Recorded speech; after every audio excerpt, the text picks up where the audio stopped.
Hello, and happy day. How does slowing down sound to you today? Would you like to reduce the noise for just a bit? Are you ready to make a choice and decide to listen? My name is Igor S.F. Walker. I'm here to remind people to slow down, to reduce the noise, to walk their lives into a natural flow. Welcome back to the Book of the Week series. Every week as I read another amazing title, I share it with the world. And today we look at Antifragile, Things That Gain from Disorder by Nassim Taleb. Antifragility is beyond resilience or robustness. The resilient resists shocks and stays the same. The antifragile gets better. The antifragile loves randomness and uncertainty, which also leads, crucially, a love of errors, a certain class of errors. It has a singular property of allowing us to deal with the unknown, to do things without understanding them and do them well. Let's be even more aggressive. We are largely better at doing than we are at thinking, thanks to antifragility. Taleb says, I'd rather be dumb and antifragile than extremely smart and fragile, anytime. Anything that has more upside than downside from random events or certain shocks is antifragile. The reverse is fragile. This is the tragedy of modernity, as with neurotically overprotected parents. Those trying to help are often hurting us the most. You get pseudo-order when you seek order. You only get a measure of order and control when you embrace randomness. Simplicity has been difficult to implement in modern life because it is against the spirit of a certain brand of people who seek sophistication so they can justify their profession. Less is more, and usually more effective. Taleb produces a small number of tricks, directives, and interdicts how to live in a world we don't understand, or rather how to not be afraid to work with things we patently don't understand, and more principally, in what manner we should work with these, or even better, how to dare to look our ignorance in the face and not be ashamed of being human, be aggressively and proudly human. But that may require some structural changes. Taleb suddenly realized one day that fragility, which had been lacking a technical definition, could be expressed as what does not like volatility, and that what does not like volatility does not like randomness, uncertainty, disorders, stressors, etc. George Satayana said, a man is morally free when he judges the world and judges other men with uncompromising sincerity. This is not just an aim, but an obligation. Our minds cannot easily understand the complicated responses. We think linearly. And these dose-dependent responses are not linear. Our linear minds do not like nuances and reduce the information to the binary harmful or helpful.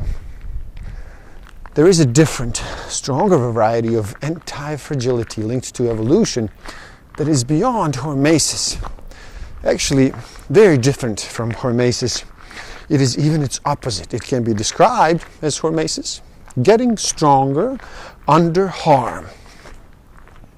When you're fragile, you depend on things following the exact planned course with as little deviation as possible. For deviations are more harmful than helpful. This is why the fragile needs to be very predictive in its approach. And conversely, predictive systems cause fragility. When you want deviations and you don't care about the possible dispersion of outcomes that the future can bring, since most will be helpful, you are anti-fragile. Further, the random element in trial and error is not quite random if it is carried out rationally using error as the source of information. In every trial, and if every trial provides you with information about what does not work, you start zooming in on the solution. So every attempt becomes more valuable and more like an expense than an error. And of course, you make discoveries along the way. What did not kill me, did not make me stronger, but spared me because I am stronger than others. But it killed others, and the average population is now stronger because the weak are gone. The surviving cohort clearly is stronger than the initial one, but not quite the individuals. Since the weaker ones died, someone paid the price for the system to improve. The mother of all harmful mistakes, mistaking absence of evidence of harm for evidence of absence. A mistake that we will see tends to prevail in intellectual circles, and one that is grounded in the social sciences. It is hard to explain to naive, data-driven people that risk is in the future, not in the past. Medical errors still currently kill between 3 times as accepted by doctors and 10 times as many people as car accidents in the United States. It is generally accepted that harm from doctors, not including risks from hospital germs, accounts for more deaths than any single cancer. The methodology used by the medical establishment for decision making is still innocent of proper risk management principles. But medicine is getting better. We have to worry about the incitation to over-treatment on the part of pharmaceutical companies, lobbies, and special interest groups, and the production of harm that is not immediately salient and not accounted for as an error. The argument is not against the notion of intervention. In fact, we should be equally worried about under-intervention when it is truly necessary. We should simply be aware of the naive intervention and lack of awareness and acceptance of harm done by it. We need to avoid being blind to the natural anti-fragility of the systems, their ability to take care of themselves, and fight our tendency to harm and fragilize them by not giving them a chance to do so. Indeed, as in medicine, we tend to over-intervene in areas with minimal benefits and large risks, while under-intervening in areas in which intervention is necessary, like emergencies. Both governments and universities have done very, very little for innovation and discovery, precisely because in addition to their blinding rationalism behavior to get complicated, to get lurid, to get newsworthy, to get narrated, to get scientific and grandiose, you see, simplicity still does not lead to laurels. If you sat with the pencil and jotted down all the decisions you've taken in the past year, or if you could in your lifetime, you would realize that almost all of them have had asymmetric payoff, with one side carrying a larger consequence than the other. You decide principally based on fragility, not probability. Or to rephrase, you decide principally based on fragility, not so much on true false. People think focus means saying yes to the thing you've got to focus on. But that's not what it means at all. It means saying no to the 100 other good ideas that there are. You have to pick carefully.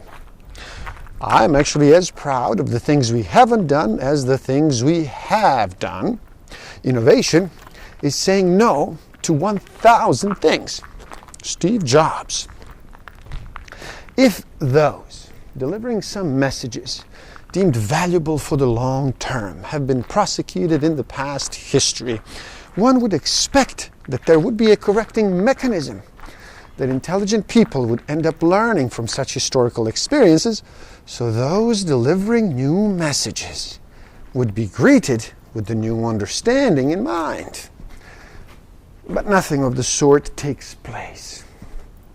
This lack of recursive thinking applies not just to prophecy, but to other human activity as well. Please, do help out. It is easy. Simply like this video so more people can enjoy it. Share it too and spread the word.